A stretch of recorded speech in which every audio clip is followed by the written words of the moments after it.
gusto tener en esta última parte del programa a un amigo de la casa, diría, y una persona que tiene, en base a sus estudios y al conocimiento científico, tantas cosas para decirnos, ¿no? Hacía tiempo que queríamos hablar con él. Lo saludamos. Facundo Manes, ¿cómo va? Un gustazo escucharte y verte. Gracias, Luis, por la invitación. Es un placer estar conversando con vos hoy. Bueno, estamos compartiendo con con María Julia Olivani y con Federico Andajasi. Yo te quiero hacer una primera pregunta porque leí con detenimiento parte del estudio de INECO sobre, bueno, lo que está sucediendo con la salud mental de los argentinos, la salud mental y la emocional. ¿Qué es lo primero que tenés para decirnos en un momento tan difícil como esto y de tanta incertidumbre? Bueno, que estamos empezando a ver una nueva epidemia que es del impacto mental de la pandemia y la cuarentena, de ambas cosas, y nos preocupa mucho. Nosotros hicimos un estudio al inicio de la cuarentena, en los primeros 6 días, y ahí vimos que había un gran porcentaje de argentinos, en forma lógica, ante algo nuevo, una incertidumbre, algo que cambiaba día a día, un aumento de la ansiedad, del miedo, y la ansiedad, que es un miedo anticipatorio. Volvimos a analizar los datos, el estudio lo seguimos desarrollando en miles de personas en todo el país, y encontramos en esta etapa que la depresión es más frecuente que la ansiedad, pero la ansiedad es casi la mitad de los casos estudiados, y la depresión 6 de cada 10. Son síntomas de ansiedad leve, moderada y severa, y síntomas de depresión leve, moderada y severa. Y estamos viendo, Luis, que esto se da en todo el país. No es que porque el aumento de las infecciones o de la mortalidad pase en el AMBA, en capital y en el conurbano, el interior no está tan afectado en la salud mental. Vemos que el impacto en el bienestar mental, en la salud mental, es en todo el país. Y también estamos viendo en esta etapa, que como te dije, es muy alarmante, porque 6 de cada 10 argentinos están teniendo síntomas de ansiedad, de depresión leve, moderado y severa, y 8 de cada 10 jóvenes. Encontramos que los jóvenes, la mayoría de los jóvenes, 8 de cada 10, tienen síntomas anímicos. Y está estudiado en epidemias previas, sobre todo en la del sudeste asiático, en la del 2000, y en la que también ocurrió en Toronto, que los jóvenes, las mujeres y los adultos mayores son los más afectados. Ahora, Facundo, y también estamos viendo, y con esto, con esto termino la primera parte. Sí. Estamos viendo fatiga mental. Que estamos cansados. Justamente el estrés crónico hace que uno entre en un cuadro llamamos el síndrome del quemado, en inglés se llama burnout, y estamos todos con fatiga mental. Y esto es muy importante porque justo ahora que tenemos que cuidarnos más, estamos bajando la guardia porque estamos exhaustos. Ahora, Facundo, vos hablaste de ansiedad, de miedo, de depresión. Bueno, acá tenemos a Federico, que es licenciado en psicología, pero digo, ¿cuál es ansiedad? Se puede tener ansiedad, es una respuesta, hasta te diría, saludable ante lo que está pasando. Miedo, depresión, ¿nos podés ayudar a diferenciar la gravedad de las emociones? Sí, por supuesto. El miedo es una emoción negativa que nos permite detectar un peligro. Si vos ves la historia de nuestra especie en miles de años, la especie humana lo que ha hecho básicamente fue sobrevivir. La principal conducta es sobrevivir, porque si no sobrevivimos no hay otras conductas o no hay posibilidad de otras conductas. Y el miedo es un sistema de alarma para detectar el peligro, para huir o para enfrentar el peligro, pero para sobrevivir. Ahora, los seres humanos, a diferencia de otras especies, tenemos un miedo anticipatorio. Yo puedo tener miedo por mi economía en el futuro, tener miedo por mi familia en el futuro, por el país, por las preocupaciones permanentes. Ese miedo anticipatorio es ansiedad. Ninguna de las dos emociones, el miedo, cuando está la amenaza, y la ansiedad, que es una amenaza anticipatoria, son anormales. Esto es parte del bienestar o parte de la conducta humana, tiene esto. Ahora, esto empieza a impactar negativamente cuando este miedo nos paraliza, cuando este miedo o la ansiedad empieza a impactar en nuestra vida social, en nuestro trabajo, en nuestra vida familiar. Lo mismo con la angustia, con la depresión. Todos tenemos algunas veces síntomas de angustia, del ánimo bajo, pero cuando se hace crónico y empieza a impactar tanto en la esfera laboral, social o personal, ahí empieza a ser un problema. Y es lo que estamos viendo, que estamos aumentando los índices de ansiedad, de depresión, de miedo y de fatiga.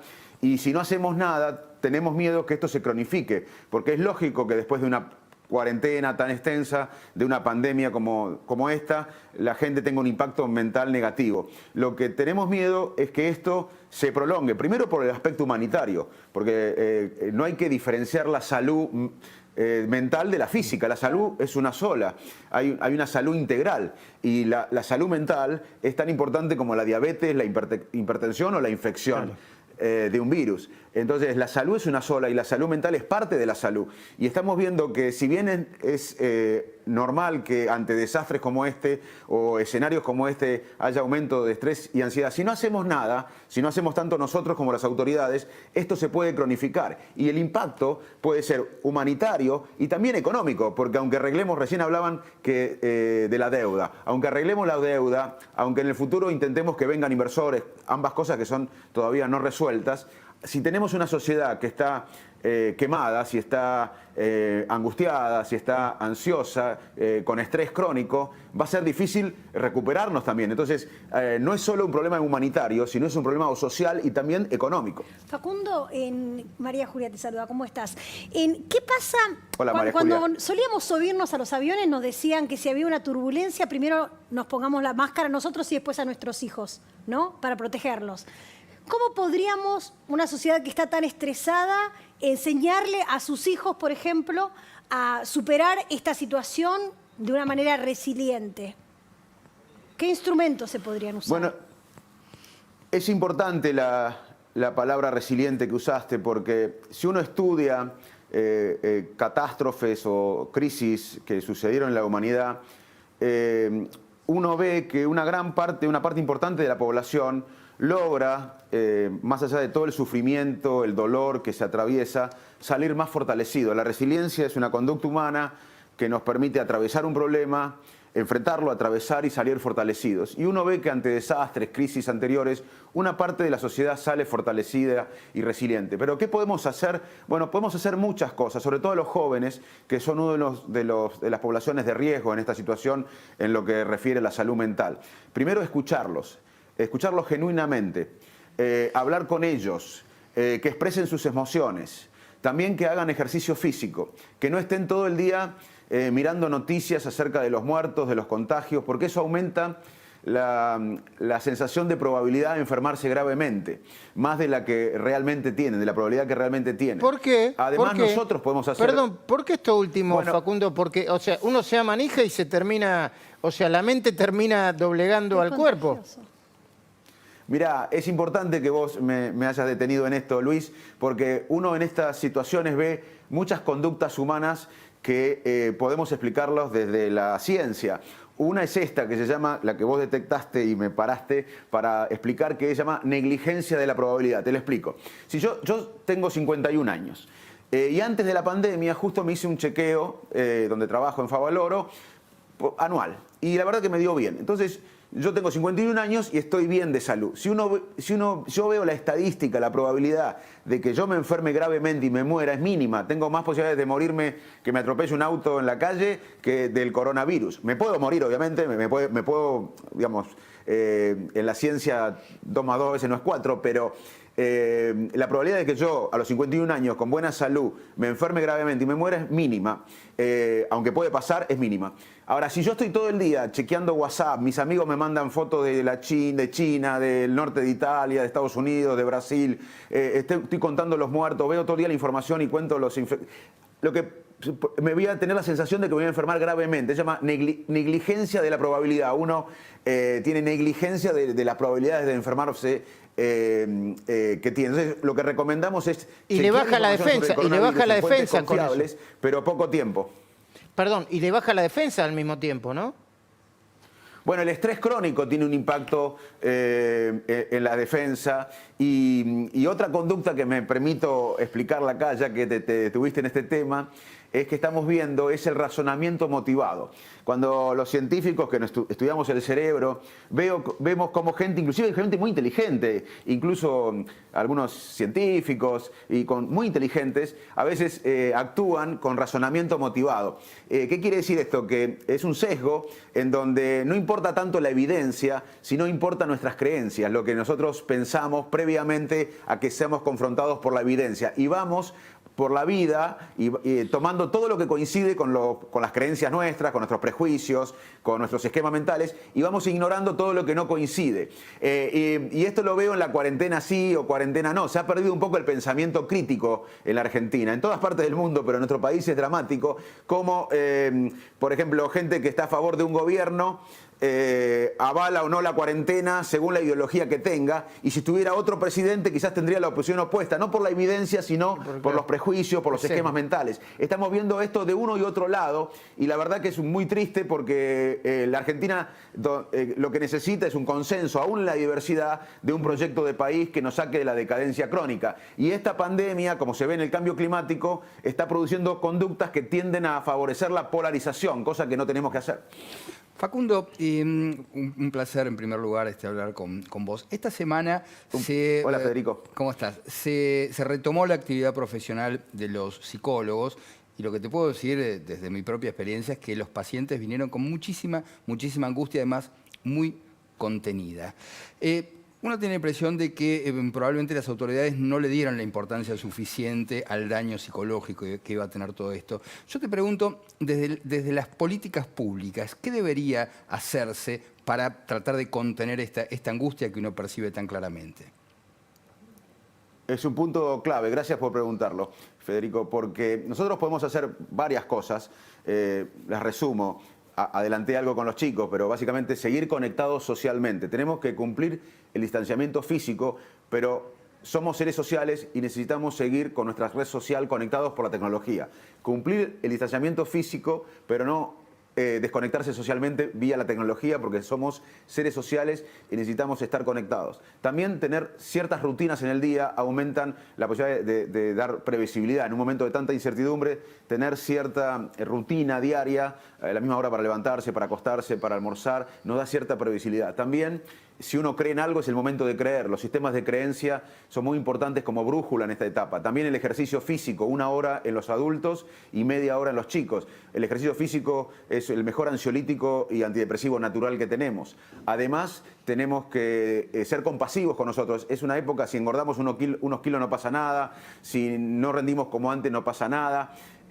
También otra cosa que podemos hacer es controlar la respiración. Cuando uno se pone estresado o ansioso, la respiración se hace corta y se hace tensa. Bueno, hay muchas medidas que podemos hacer. Yo lo escribí en La Nación, así que pueden buscar ahí. Sí. Quiero ir a tu pregunta. Tu pregunta es: ¿qué pueden hacer las autoridades? Muchísimo. Y quiero hacer hincapié en una cosa que pueden hacer las autoridades de manera urgente y que deben hacer, que es la comunicación. La comunicación de las autoridades puede incluso influir negativamente en las emociones, en nuestra salud mental. La comunicación tiene que ser clara, tiene que ser transparente. No, la sociedad, que ya está empobreciéndose, muchos lamentablemente con hambre o perdiendo el trabajo o con una incertidumbre tremenda, no puede ver a los servidores públicos con algún oportunismo político, con alguna viveza política, tirando digamos, para su próxima elección en vez de para el bien común. Entonces, la comunicación tiene que ser clara, transparente, sin oportunismo político, diciendo la verdad, diciendo lo que no saben. Muchas veces es bueno que nos digan: no sabemos, Sí, pero esta es la opción, ¿por qué decidimos esto? Y si decidimos esto y sale mal, vamos a hacer esto. Y también que nos den cierta perspectiva, porque si estamos en una incertidumbre y no tenemos perspectiva, es el peor de los mundos. Yo les digo, nosotros le vamos a ganar al virus. Los seres humanos, gracias a la ciencia, a la innovación, le vamos a ganar nuevamente al virus como le ganamos a otro virus, pero quizás en meses, quizás entrado el año que viene. ¿Cómo vamos a convivir con esto? ¿Cuál es la estrategia? ¿Cómo vamos a prever el impacto en la economía? La dirigencia tiene una tarea fundamental en cómo todo Es lo cierto. que está sucediendo impacta en nuestro bienestar mental. Facundo, yo te agradezco mucho esta comunicación.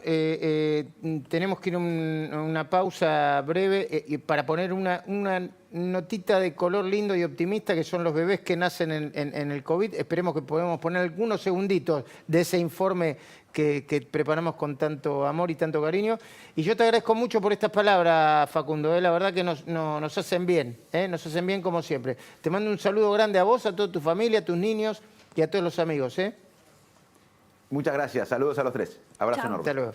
Aunque sea después cuando volvamos, si no nos queda mucho tiempo, aunque sea el principio de esos bebés que nacen en el medio de la pandemia. Los coronials, les dicen.